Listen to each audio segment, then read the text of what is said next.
What's this? My first video that isn't Tales related? Hello everybody, this is Musaboriman 2, here to talk about the first game of Spike Chunsoft's Danganronpa series, Danganronpa Trigger Happy Havoc. First, a brief overview. Danganronpa was originally released in Japan on the PSP in 2010, with a Vita version coming out in 2013.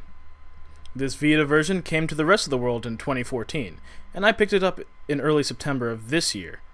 I went into this game almost completely blind, but I knew it would involve murder, mysteries, and that it was a visual novel. Since I'm a fan of such things, that was enough incentive for me to give it a shot. The game takes place in Japan at Hope's Peak Academy, a school for students who are the best at something or who hold a unique trait or talent. For example, there's a student who is known as the ultimate gambler, one who is the ultimate baseball player, and so on. All the students are handpicked by the school before receiving an invitation to attend. However, the main character, Makoto Naegi, was selected to attend as the one normal student through a randomized selection process. For this reason, Makoto is given the title of the Ultimate Lucky Student. But is he really lucky?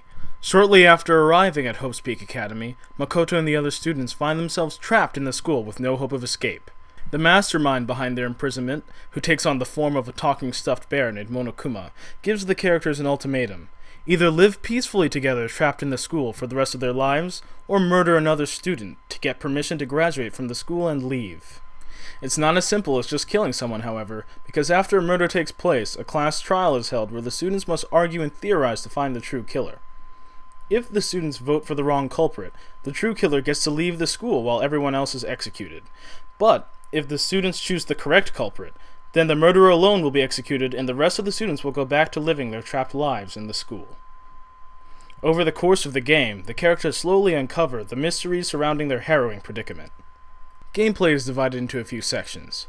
A lot of the game proceeds like a normal visual novel, where you progress through text that tells the story. There is also a decent amount of voice acting in this game.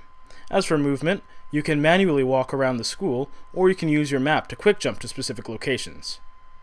After a murder occurs, you enter an investigation phase where you click on objects and talk to the other characters to gather evidence which will be used in the upcoming trial.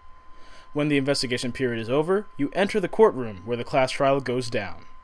The class trial proceeds somewhat like a Phoenix Wright game. During the trial, there will be conversations between the characters that occur in real time, and you as the main character have to pick the right moment to refute an incorrect statement made by another character.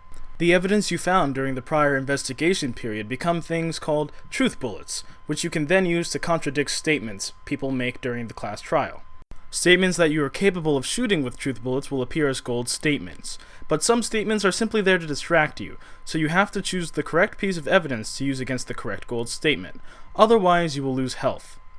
If you lose all your health, by the way, you simply restart from the part of the trial that you failed. It's not a big deal, but will affect your rating on the case if you care about scores.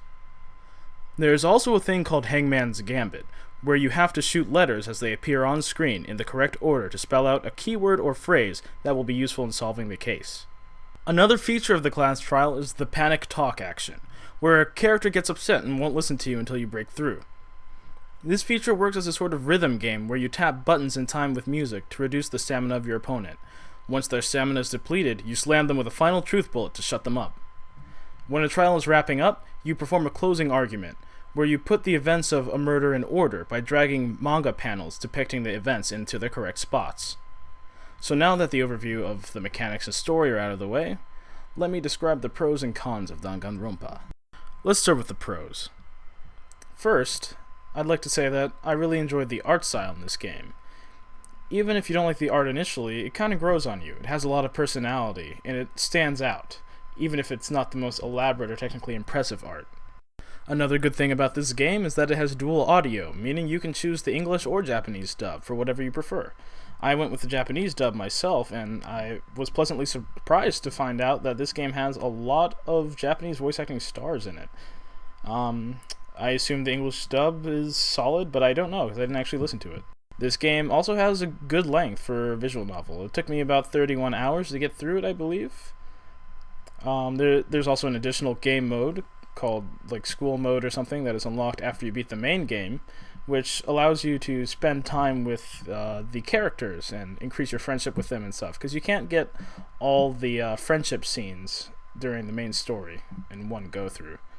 So it's a nice mode to catch up on that. Also, another thing that is good about this game is that the characters are all mostly enjoyable, you know? They all have lots of quirks, and they stand out. There's only one character I didn't like. I believe his name is Taka, is his nickname. I didn't really like him, but other people might feel differently. This game had a lot more gameplay elements than I expected going into a visual novel. Like, there's first-person movement around the school. You know, you shoot the statements during trials with your truth bullets. There's the rhythm game. There's the Hangman's Gambit. And I also liked the free time periods you have during the game where you can hang out with your classmates and give them presents to give you skills that'll help you during the class trials. There could have been a bit more musical variety, perhaps, but the music that is there is great and fits the game well. Let's move on to the cons. First off, I'd like to say there actually weren't too many cons with this game. But I do have a few. First off, not all of the questions you might have are answered by the end, but I assume that's because there's a sequel, which at this point I've now played. Usually the statements you have to shoot during the class trials make sense, but there were a couple I felt were kind of obtuse or weren't the natural choice to make. Some of the plot reveals did not hit me as hard as they could have because they sort of allow you to mostly figure out what's going on before they actually reveal it in the game. You know, that's not a big deal, but I mean, it makes the player feel smart, but I felt like the reveals and twists could have been a little bit better in certain parts. And here's a nitpick, but it would be nice if you could get all the friendship scenes with everyone during the main story, instead of having to go back and do the extra mode to get them. My overall conclusion is that Danganronpa was quite good, and after beating it, I started playing the sequel the next day.